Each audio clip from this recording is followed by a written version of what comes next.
Et oui, vous êtes encore une fois sur les ondes de Top Pot, votre podcast en français sur la science, l'industrie et la consommation du cannabis. Mon nom est Luc Prévost et j'ai le plaisir de vous recevoir dans un Cannabistro virtuel, votre Top Pot. Bienvenue chez vous.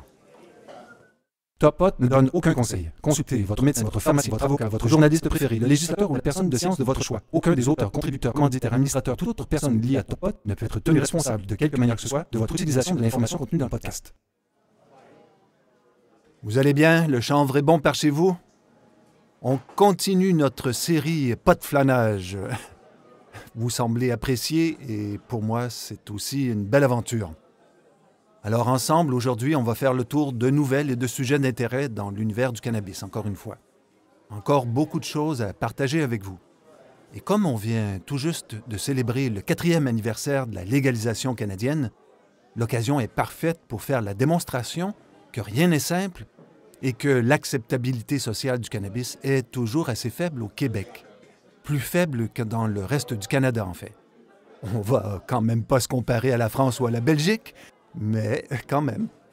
Donc, je commence avec un article de la journaliste Stéphanie Marin dans le journal Le Devoir, publié le dimanche 23 octobre 2022. Le titre du papier ne laisse aucune place à l'ambiguïté, encore une fois.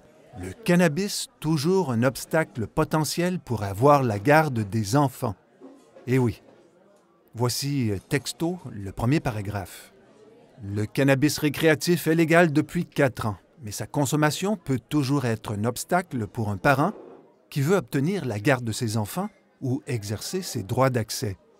La jurisprudence rendue ces dernières années au Québec met en garde contre la banalisation du cannabis, rapporte une experte en droit familial.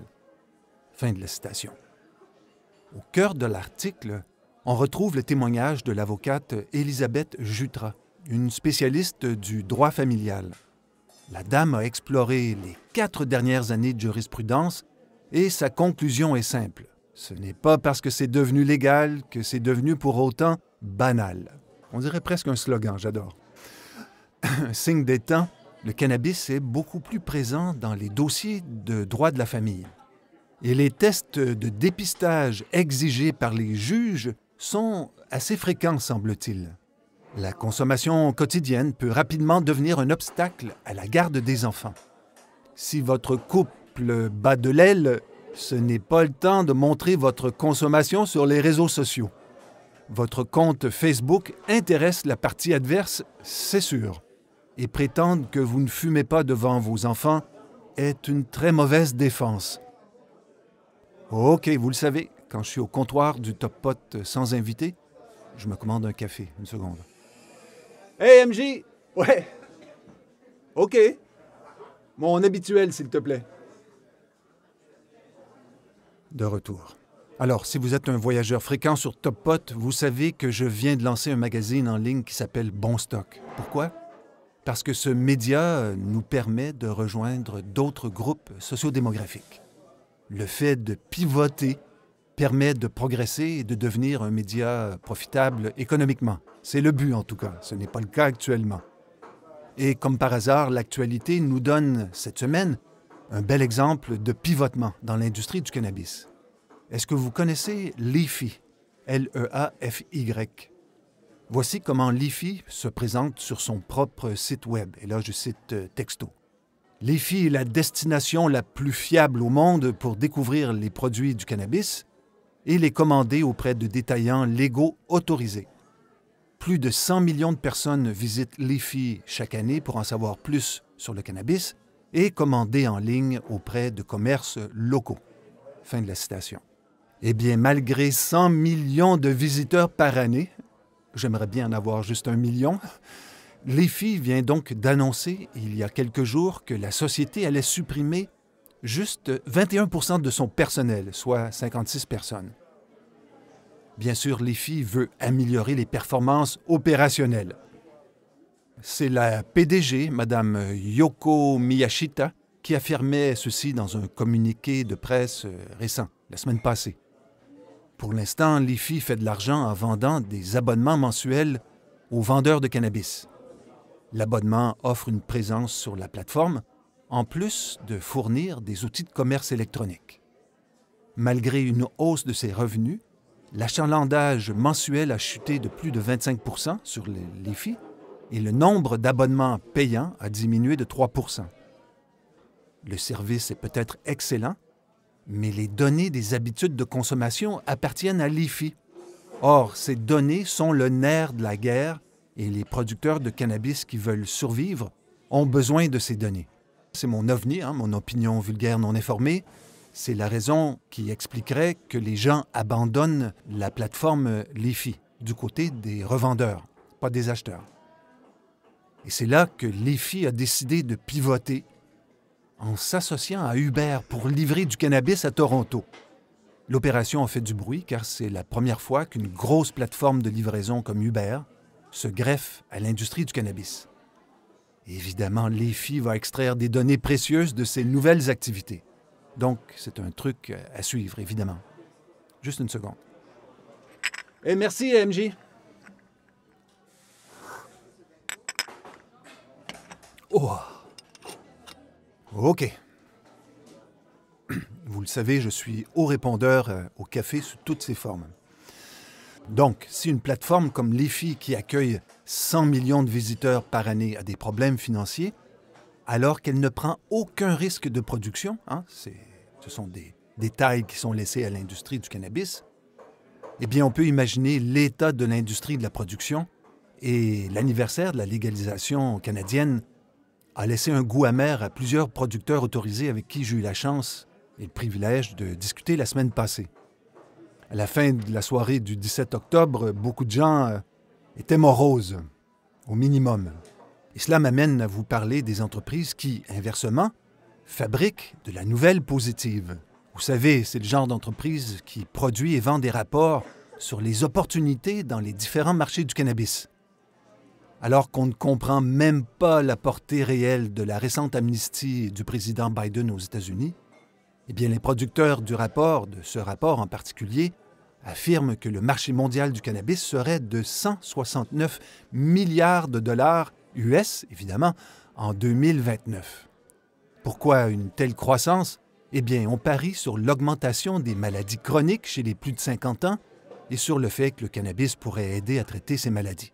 L'article prend fin en proposant d'investir dans Cronos, à qui le CVMO, ça c'est la Commission des valeurs mobilières de l'Ontario, eh bien le CVMO vient d'imposer des sanctions à Cronos pour avoir déposé des états financiers inexacts, même après 2 révisions. Selon le CVMO, Cronos a gonflé ses revenus de 7,6 millions de dollars pour les 3 premiers trimestres de 2019. Et Cronos aurait également surévalué ses actifs de 235 millions de dollars US pour le 2e trimestre de 2021. On revient à l'article qui propose d'autres investissements aussi rigolos. Mais le cas de Cronos est particulièrement savoureux quand on sait que l'entreprise faisait du lobbying au Québec pour inciter la SQDC à prendre les mesures nécessaires pour que tous les produits vendus proviennent de producteurs de cannabis certifiés par Santé Canada, pour qu'il y ait aussi suffisamment d'inspecteurs pour surveiller les détaillants et que le niveau de taxation soit raisonnable pour lutter efficacement contre le marché noir tout en générant des recettes fiscales intéressantes. Comme le dit le journaliste Kieran de Lamont dans un article intitulé « What do you do with a billion grams of surplus weed ?» publié dans le magazine Walrus il y a exactement 1 an, les achats de cannabis légal en 2020 ont totalisé 2,6 milliards de dollars, alors que les spécialistes de la banque CBC estimaient en 2018 que le marché de 2020 serait à plus de 6,5 milliards. Juste une erreur de 4 milliards de dollars, sur un total de 6,5. Ce genre d'article fait toujours miroiter le rêve allemand qui permettrait aux producteurs autorisés canadiens de se refaire une santé financière en soignant les citoyens allemands. Il y a quelques semaines, la compagnie Tilray se vantait d'avoir eu une rencontre avec les officiels allemands qui lui réserveraient une belle place dans le futur processus de la légalisation. J'en ai déjà parlé, la réponse des autorités allemandes n'a pas tardé. Là, j'y vais texto. Le contenu du communiqué de presse n'est tout simplement pas correct. Nous ne minimisons pas la réunion car il n'y a pas de coopération et il n'y en aura pas non plus avec Tilray. À aucun niveau, pour être clair. Fin de la citation. Cette forme d'aveuglement volontaire peut durer un certain temps, mais la date de péremption de ce genre de promesses approche à grands pas. En ce qui concerne l'Allemagne, on a appris cette semaine, et c'est le ministère de la Santé allemand qui s'exprimait, on a appris que le marché récréatif pourrait être réservé aux entreprises du pays. Allez, comment ose-t-il? Le projet de loi n'est pas encore disponible à la lecture, mais les autorités semblent vouloir immédiatement rassurer l'industrie allemande du cannabis. Et les producteurs canadiens de cannabis qui voudraient se plaindre devraient commencer par exiger que les importations de la Colombie et du Portugal, par exemple, soient autorisées au Canada. Cela va de soi. Le premier producteur canadien qui va oser dire cela va perdre tous ses amis dans l'industrie canadienne, c'est clair. Une industrie qui est très heureuse de pouvoir exporter sans devoir offrir la réciprocité. Et pourtant, cela serait une bonne façon pour la SQDC de défier le marché noir avec des prix incroyables. Mais c'est une saga pour une autre fois. Puisque l'on parle de l'industrie, j'ai vu passer les reportages de Radio-Canada sur les ravages de l'environnement causés par la production du cannabis. Évidemment, vous le savez, Top Pot a couvert ça il y a plusieurs mois déjà. Mais je n'ai rien inventé. Je crois que le premier document que j'ai vu était écrit par Evan Mills en 1992. Par contre, j'ai vu un truc nouveau cette semaine. Pas au Canada, mais assez proche pour que les signaux d'alerte apparaissent jusqu'au Québec. Cela se passe en Oregon, où la livre de pot se vend parfois, selon la période de l'année, à moins de 100 $. Pourquoi? Parce que l'Oregon a une grosse culture extérieure de cannabis. L'Oregon s'est doté de nouvelles lois sur la consommation de l'eau. Et le OWRD, l'Oregon Water Resource Department, il a décidé de visiter et d'inspecter sans avertissement tous les producteurs autorisés de cannabis et de chanvre. Et cela ne s'arrête pas là. Les producteurs autorisés doivent fournir sur simple demande et immédiatement des documents pour justifier leur consommation d'eau.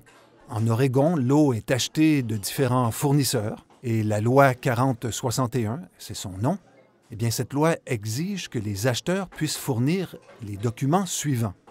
1. La date et le lieu de l'achat. 2. La date à laquelle l'eau a été livrée. 3. Le nom et les coordonnées de la personne à qui l'eau a été livrée et la date de livraison. 4. La quantité d'eau réellement livrée. 5. L'utilisation prévue de l'eau, y compris le type d'installation pour laquelle l'eau est destinée à être utilisée. Et 6. L'endroit où l'eau sera utilisée. Les vendeurs d'eau eux-mêmes sont soumis à une tenue de livre rigoureuse, tout comme les acheteurs, tels qu'on vient de le voir. Le OWRD vient de recevoir 5 millions de $ US du programme Oregon Illegal Marijuana Market Enforcement Grant Program. Donc ceci explique peut-être cela. On passe une nouvelle loi et soudainement on a de l'argent qui arrive d'ailleurs pour vérifier que les gens respectent bien cette loi. La Californie a récemment arraché 1 million de plants de cannabis sur son territoire dans les 3 ou 4 derniers mois. Au Canada, et j'écris à ce sujet dans Bon Stock, la GRC vient de libérer plusieurs ressortissants mexicains de l'emprise du crime organisé en Ontario. Ce qui est totalement nouveau dans ce dossier, c'est que c'est la première fois, en tout cas que moi je vois ça, le consulat mexicain à Toronto a formellement évoqué qu'il pourrait s'agir, dans ce cas précis, d'esclavagisme. Dans le cadre d'une large opération policière conjointe, le Project Gateway, c'est le nom de l'opération gérée par la GRC, le projet Gateway donc a permis la saisie, entre autres, de 20 000 livres de cannabis transformés d'une valeur de 62 millions de $. Ça commence à faire beaucoup de stock. Donc, l'industrie légitime du cannabis tente de s'organiser au Canada et aux États-Unis, c'est très bien. Mais il y a d'autres compétitions légitimes qui s'organisent, et je ne pense pas à de possibles exportations de la Belgique ou du Grand-Duché du Luxembourg en Amérique. Je pense à Mary Jane Ottman, Mary Jane comme Marie-Jeanne, Ottman ou Oatman, O-A-T-M-A-N, qui est une autochtone de la tribu Nez Percé dans l'Idaho, est la toute nouvelle directrice générale de l'Indigenous Cannabis Industry Association. Madame Houtman déclarait récemment, et là je la cite texto, « Une véritable histoire de la plante contribuera à faciliter la vérité et la réconciliation pour nos communautés indigènes, afin qu'elles puissent se réapproprier la guérison et le côté sacré de cette plante. » Fin de la citation. Cette déclaration est intéressante pour plusieurs raisons.